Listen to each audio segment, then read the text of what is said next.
More than 2 months ago, the police in Taraba State arrested and charged to court some youths alleged to have been involved in instigating pre-election violence in the state. These protesters from the southern zone take to the streets of Jalingo, the state capital, to demand for the release or trial of those arrested. They say there have been several attempts to bail the accused, but this has yielded no positive results. We're actually here to demand that good governance be deeply entrenched, one. Two, we're demanding that whoever that is arrested, people like John JP, people like Meshach, people like Isamaji, Mr. Zozo, Ayodele, and others, be either released or we undergo the full scale of fair trial of the law.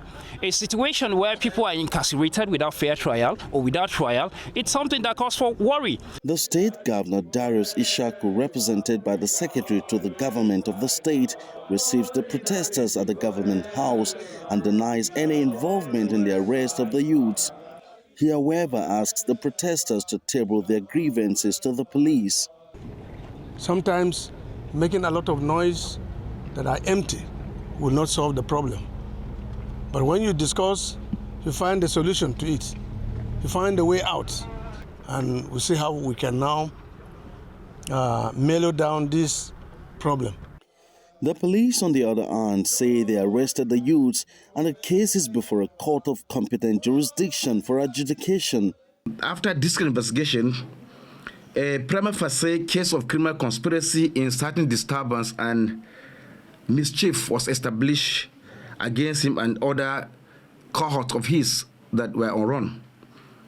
And the command left no option than to charge the case to court. As I'm telling you now, the case has been charged to court. The suspect now has been charged to court while the command is seriously on run or manhunt to arrest those that escaped or his cohorts that were not arrested at the point of that action.